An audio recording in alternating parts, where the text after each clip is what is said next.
Hello everyone, this is the Promote channel, and today we're going to take apart this engine. This is MAND 2866-20. This engine has 400 horsepower, and one of its features is that it has this kind of valve cover, right, with an unusual shape. At first, when I looked at this engine, the photos, I thought it had 4 valves per cylinder. Visually, the head looks like the 2086 2-valve.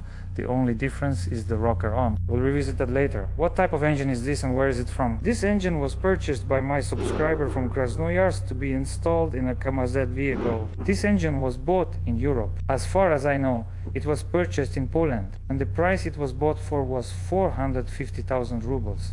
That is, according to the seller, this engine is simply in perfect condition working, yes, so nothing needs to be done to it. But the customer asked me to disassemble the engine, inspect it for defects and possibly replace parts, that is to do an inspection. So another thing is, as I already mentioned, the customer wants to install this engine on a KAMAZ truck, and usually they use engines with a mechanical drive. The throttle normally has a cable on the pump, but here we see there's no cable. Here we see that we have an electronic throttle. There are sensors everywhere. I understand it. The customer didn't know anything about this, that the engine would have an electronic throttle. I don't even know how the customer is going to install it on the KAMAZ now. There's no control unit here.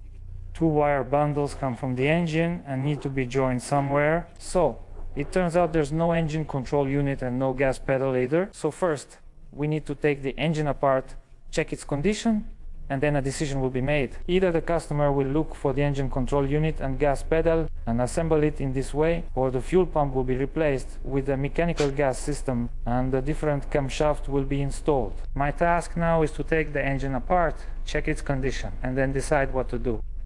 What else? I want to say right away what are the points. We can see that the engine has already been repaired. Here we can see the red sealant, the dried up red sealant. Here we can see, yes, it's clear how it's peeling off. I removed the breather, and here too, where the breather is attached, everything is also on sealant, and so on the oil pan is on sealant, something else too. And there's another point. We can see that this color is not the original color. Even if you look closely, you can see the red color showing through in this spot. So this engine was originally red. You can see it clearly here where it's painted. Here's the red cover. This is our second detail. Yes, it turns out that this engine has already been worked on. This engine has been painted. And the third detail is that the customer told me this engine was made in 2001. Well, I'm looking at all the parts here. For example, we see 1997, and then we see 1996, 1996, and so on. All the parts are like this, so you can instantly tell the engine's manufacturing year. They all have a casting mark for 1996 or 1997. In my opinion, it's a really confusing story, right? What? First of all, why didn't the seller warn me about the missing throttle cable? Yeah, that's the first thing. The second thing is, what was he doing? I have some questions, but for now, I'm just sharing what I see. I haven't fully looked into it yet, but that's what I see for now. Well, I have some doubts about the quality of this engine and so on. So, what else do I want to show? We can see that there's dust in the air intake manifold, a layer like this. These kinds of deposits, it's clearly visible, so dust is getting in. And as I understand, the turbo is pushing oil through, because further on we can see that everything here is covered in oil. There's no dust, the oil is washing away the dust. Well, for example, there's still some dirt left in the corner somewhere. It also went into the intercooler and came out of the intercooler. We can also see oil pooling in this manifold, a puddle of oil. The turbo pushes oily air, which washes dust from the walls and sends it into the cylinders. There's footage of the engine starting up. The seller started it, and it shows good pressure.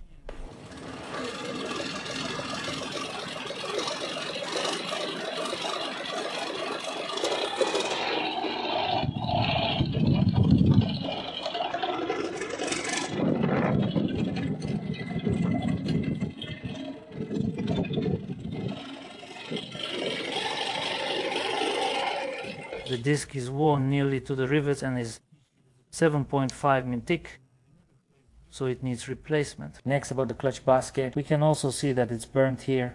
There are cracks and wear. There are even some layers here that have fused together. If we look at the flywheel, we can also see that it has wear, and there are some scratches and so on. The clutch isn't new or in good condition. Based on the disc, it's in bad shape. So we can also see the layer of deposits, clutch dust, and we can see how much dust and dirt there is and so on. So, judging by these deposits, the engine repair was done at least a few years ago, that's for sure. What else do I want to show? The sensor was broken during transportation. I also noticed a weld here on the turbine. Well, maybe it was broken at some point or something else happened. So these are the kinds of details. Also, another feature we can see is this kind of protection here. The exhaust system runs here.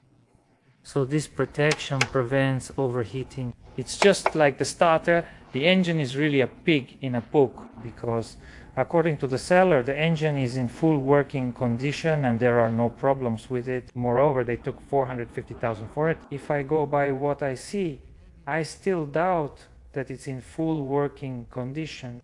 I don't know. Let's not guess. Let's take it apart and see. Maybe it was repaired. Yeah, maybe it's all dust. They saw there was dust, fixed the cause, took the engine apart, repaired it, a new piston assembly, and so on. So maybe, I don't know. Yeah, I'm just thinking out loud right now. I just want to know what the $450,000 charge was for. That's all. And by the way, I often get comments under my videos saying it's easier to buy a used engine from Europe than to repair it. Why pay for engine repairs? Now we're going to have a clear example of what we get when we buy a used engine for $450,000.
Here's how the engine looks after cleaning in that area. Here's how the engine looks in the spot they couldn't clean. I took off the cover and underneath, this is what's going on here.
I removed the exhaust manifold and found oil inside, meaning oil is entering the cylinder. Some spots have more oil than others. Well, basically all of them are a bit wet one way or another.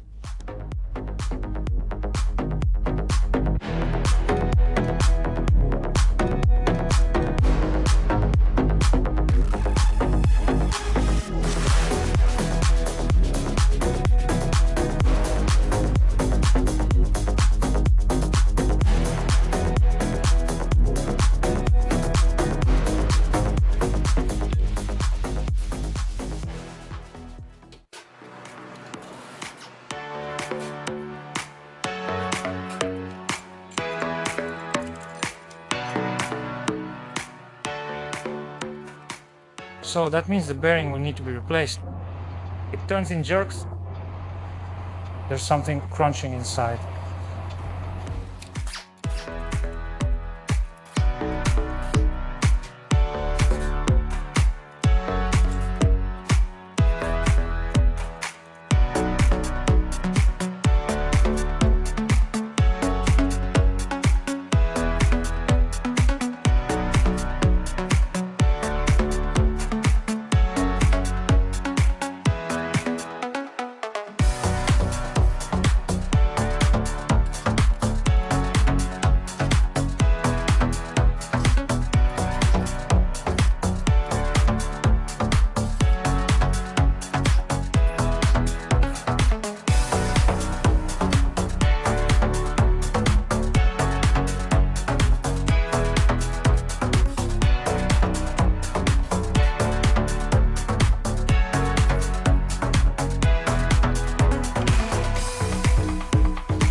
So, we see everything is washed with oil, but if you look closely on the far wall, there are traces of dust deposits.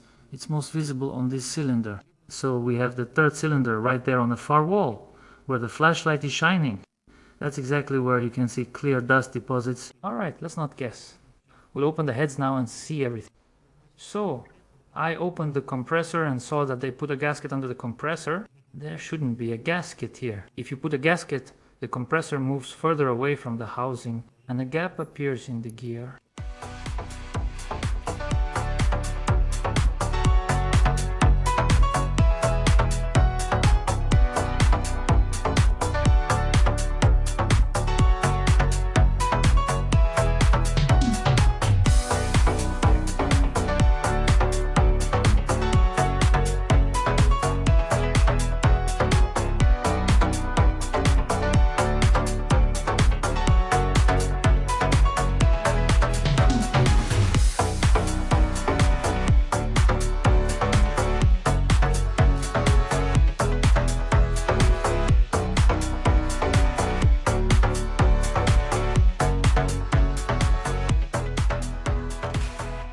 Up next, I removed the fuel pump, unscrewed the inspection window and turned the engine over. My mark came out. Here's the tab, so I put my own mark with a punch right here. After removing the flywheel, I'll clean it and check the ignition setting. The manual says it's set to 0 degrees on this engine. But so, that means there's no mechanical injection advance here. There are no weights, so the pump is installed at 0 degrees. First, remove the fuel pump. Then, take off the valve covers, injectors, rocker arms, rear parts and cylinder heads.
I took off the valve covers and saw the type of rocker arms it uses. So basically on the intake valve the rocker arms are regular, like on a Mercedes or a Mania 2. On the exhaust valve there's also this kind of bracket. I checked the part number and it's called a rocker support with a hydraulic lifter. So the exhaust rocker arm has this shape.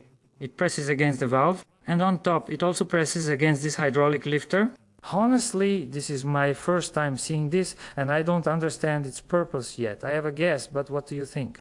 I'll say it now, but honestly, I don't fully understand why they made it so complicated, what it gives and so on. If anyone knows, write in the comments. If anyone has come across this or has exact information about what it's for, let us know. So in theory, when a hydraulic lifter is installed, it should actually make the engine work easier. I mean, in terms of maintenance and so on, engine repair, the hydraulic lifter uses oil pressure to compensate for thermal gaps, eliminating the need to adjust valves. Here we see that first you need to adjust the valve itself, and you also need to adjust the hydraulic lifter itself. I don't know yet how all this works, but my assumption is that it's needed so that this valve operates more smoothly. There's a 0.6 mm gap here, and my only assumption is that due to the oil pressure, this support here pushes against the valve so that we don't have any free gap. That's all for now. I just took a quick look and that's my impression. If you have more details, share them in the comments. I'd love to read them.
So the next day we continue working on the engine. Yesterday I removed the cylinder heads and honestly I expected them to be in worse shape. They're actually in satisfactory condition. The only thing is this rust here. Apparently water got in when the engine was being washed, but the final decision will be made after the engine is disassembled. As I said, we still need to replace the camshaft and pump and there are still questions.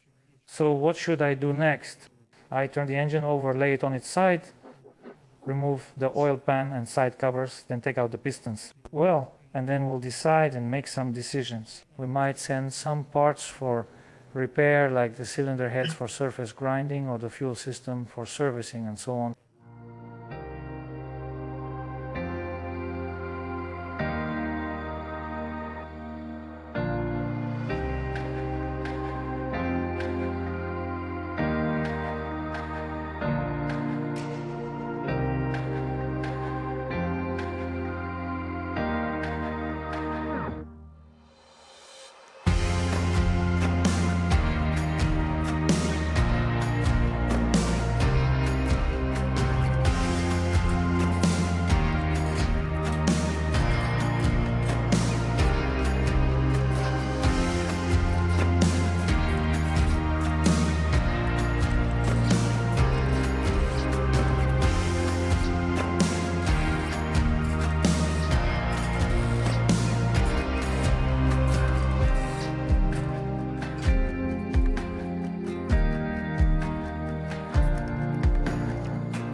removed the oil pan, front cover and rear cover, then checked the timing marks. They match. I also saw that the camshaft is from the company BF, so it was replaced at some point, maybe during the last repair. Now, the most interesting thing I saw, I was looking at the connecting rods, wanted to mark them, and noticed that the marks are in reverse order. First, second, and third are marked as 1, 2, 3 here, then 4th, 5th, and 6th. Basically, it's fine. You can install the connecting rods in any order. It doesn't really matter. You can put this rod here or that one there. The main thing is that the rod cap matches the rod itself, that this number matches. But then I started looking at the main caps, and here it gets really interesting. We see one E586, E586, 3, 4, 5, 6, 7. So the caps are installed in reverse order, right? In theory. The front of the engine is here, so all the caps should go from there. I looked at the blocks, and we can also see that it says on E586 here. So the first cap should be in this spot, but the main caps are installed the other way around. I can't figure out why this is the case yet. And honestly, I'm confused right now about how I'm going to assemble this engine in the future. Yeah, either install them the way they are now, which is in reverse order, or put them in the correct order. 1, 2, 3, 4, 5, 6, 7. Maybe they restored the main bearing seats and that's how they installed the caps and marked. I still don't see any drilling here. There's a guide pin which they usually drill out from this spot. I'll remove the caps now and check for threads on the pin. I'm still surprised the engine was working. If you swap the caps, well, you should never swap the caps, right? Even swapping just 2 caps is not allowed.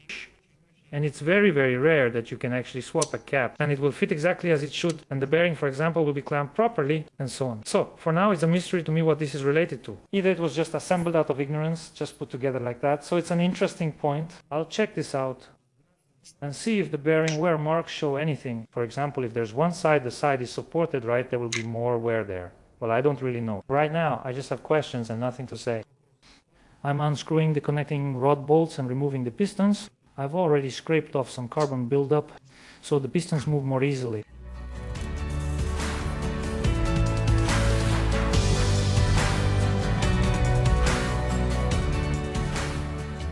So the bearing is standard size, no year of manufacture, since these are KS brand bearings. For some reason KS bearings don't have the year of manufacture marked on them. Well, basically the bearing is still in working condition. There are some minor scratches.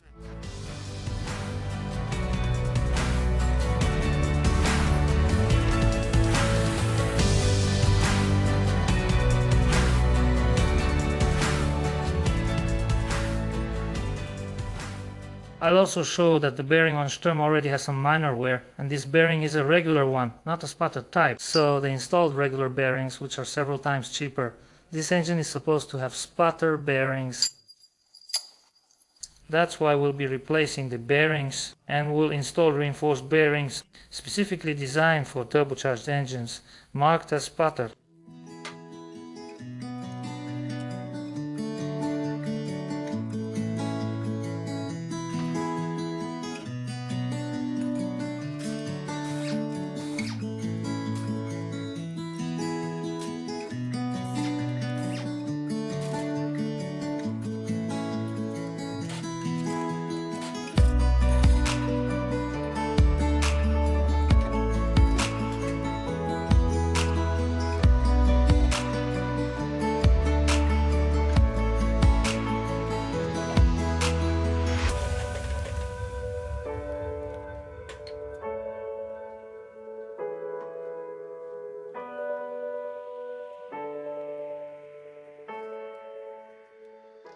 So we see a gap of about 1 mm in the top compression ring, which means these rings will also need to be replaced. I've cleaned the carbon buildup off the block and noticed this wear on it too. I don't know, we'll still have to see what to do about this, whether to leave it as is or restore the block. But the wear is very significant. I don't know, corrosion wear, you can call it whatever you want, but you can really feel it. But we'll come back to this later.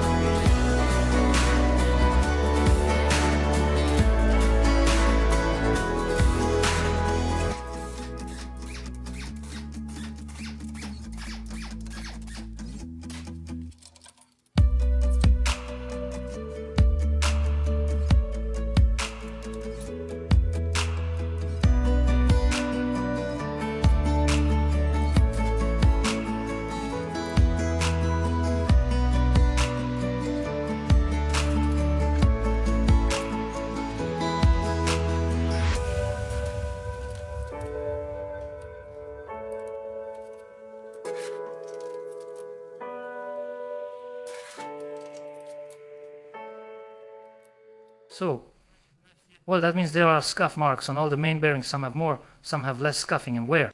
I don't see any thread marks on the guide pins or the groove, so it looks like they weren't removed. I'm not sure if these caps were machined, but they don't look like it. I don't know yet why they're in reverse order. I still can't figure it out. The bearings are standard too.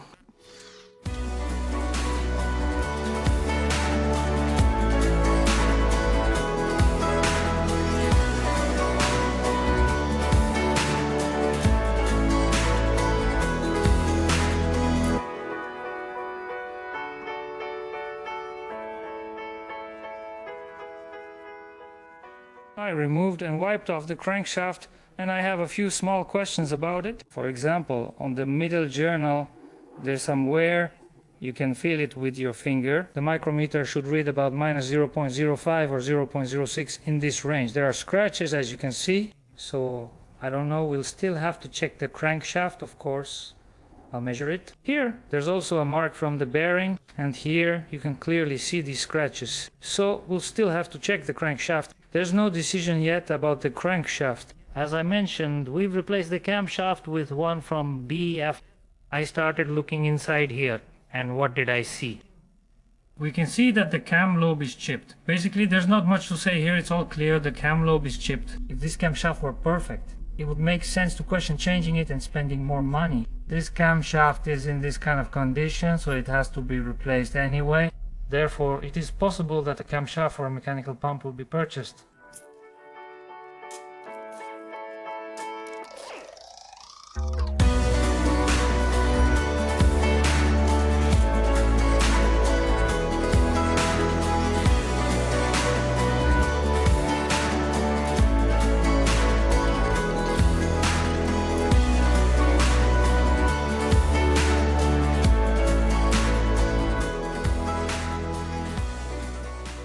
So let's take a look at the lifters right away. We can see there's a bit of chipping here, a little bit here too, and here it's a bit more.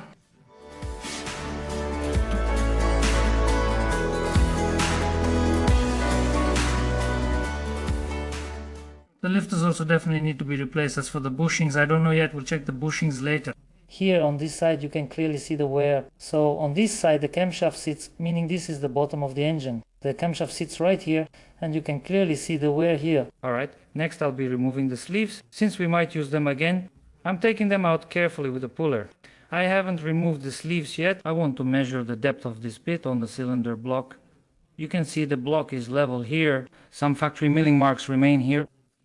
You can see them. The pit begins near these bolts with the ridge here. The deepest pit is on the partition between the sleeves. So, what I want to say is that it's very hard to find a block in good condition like this. Yes, for this surface to be perfect well, it's very difficult. I set up the dial indicator. The block is our 0 point. First, I'll measure the sleeves protrusion above the cylinder block, which is exactly 0.04 millimeters. That's the lower limit, acceptable, but still the minimum. It's usually around 0.09 or 0.10. Let's look. This spot on the block has no wear or corrosion, and the dial indicator reads 0. We have a dip of negative 0.12 mm here and negative 0.15 mm closer to the liner. Let's continue. Here we see the deepest pits. In this spot, the pit is 0.24 millimeters. The largest pit is around here at minus 0.29 millimeters. Nearly 0.3 millimeters. What can we do? First, we can keep it as is.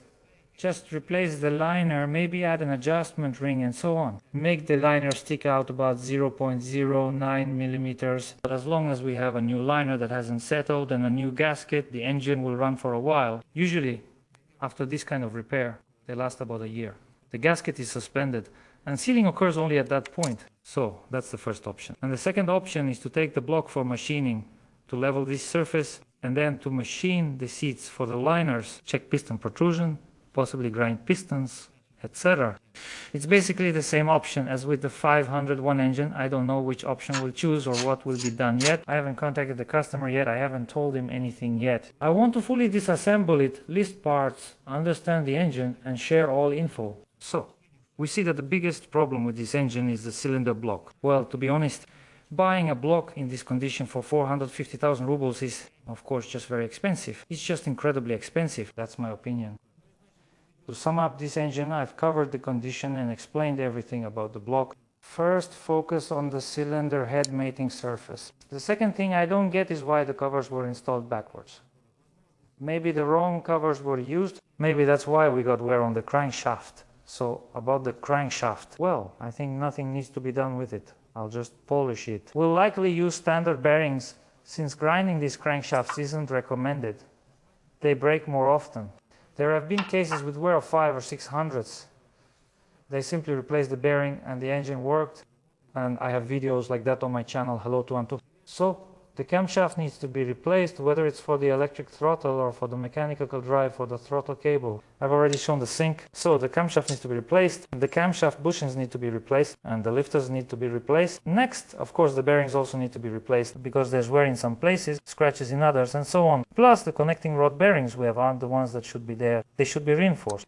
Here we have the regular ones and stuff. So about the pistons, I don't know what the customer is planning. Maybe there will be new pistons, or maybe these pistons will stay. So basically they can still be installed. Of course they already have some defects, but they can still be used for a while. Of course there are some scuffs like this. Here we can see a scuff, right? There's a scratch here and so on. But as an option they can still be installed. You see, they can still be used for a while. There's still a crochet on the cylinder liner here, but almost none at the top, where the ring passes top dead center. Further down, some crochet remains. What other details are there? There's corrosion on these cylinder liners. I've already cleaned and coated them with oil, and still we can see that these kinds of pits remain. I'll turn on the flashlight. Still, we can see pits like this on the cylinder liner. So when the engine was washed, you can even see up to where the piston rings were apparently standing. So water didn't get any further here. Here the cylinder liner is clean. Water got into this spot, and we can see corrosion, some places more, some less. It's clearly visible here and here as well. If we keep the old pistons, we must at least replace the cylinder liner's rings and seals under the liners. I just noticed a crack along the cylinder liner here. I'm not sure if it's visible on camera. So you can clearly see the crack starts here and ends right here along the cylinder liner.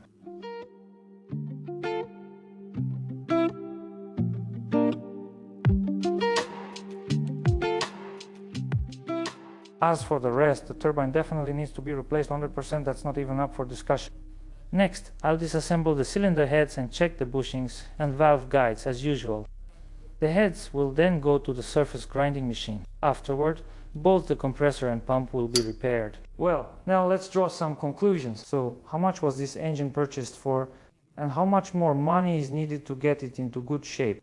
He bought it for 450,000 rubles, and if he does everything properly now, he'll need to invest another 450,000 rubles. In the end, the engine will cost 900,000 rubles. But I think that's a good answer to the question I keep getting asked. Why do people ring you engine repairs and invest so much money? Although you could just buy a used engine and not worry about it, please. What condition is a used engine in? And what else do we still have to do now? I'm not saying that every used engine will be in this kind of condition. You might get lucky and end up with a great engine in excellent condition with absolutely no problems, no issues or anything like that. But it's a lottery, as I said before, it's a lottery. Some people will get lucky, some won't. The person bought a lottery ticket, which I believe was a loser. So in this engine, there is absolutely nothing that we could say is in perfect condition. You can't use perfect condition or anything here. Some things are in decent condition, some are just average, some are in bad, even terrible condition. But there is absolutely nothing here that's in perfect condition. This engine costs 450,000 rubles subtitles.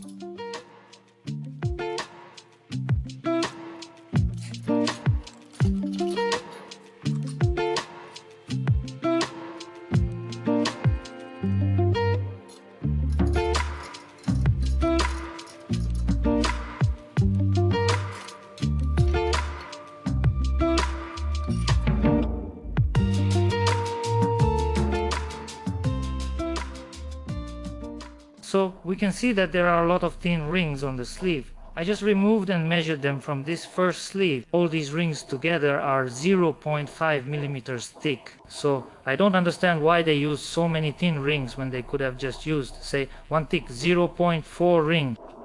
Yeah, so to speak, and then just a few of these. So what does that tell us? That means the block is already restored. This spot for the sleeves has already been machined, but I don't know, the small protrusion of the sleeve is unclear to me.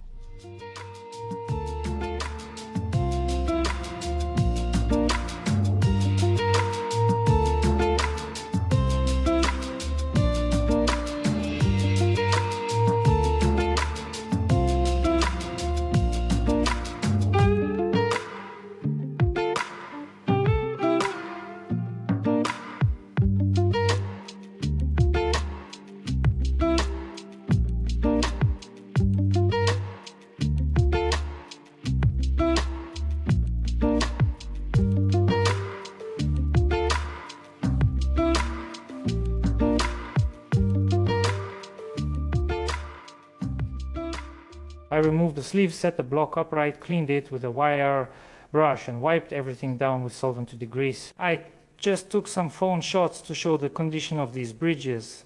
I think no comments are needed. I don't think there's really anything to comment on here. I also want to show that in these places where the rings were, there's corrosion as well. So in any case, the cylinder sleeve will already be misaligned, and maybe that's why the crack appeared. There are thin rings under the sleeves, just 0.05 millimeters thick.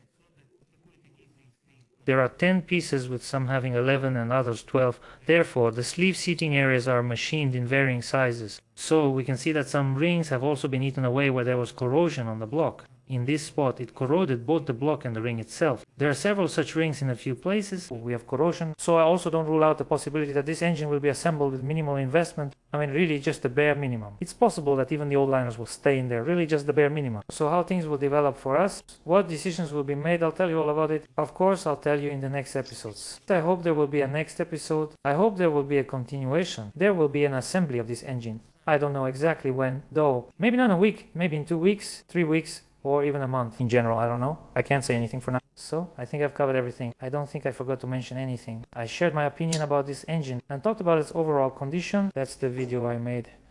Thanks for watching. Good luck and goodbye.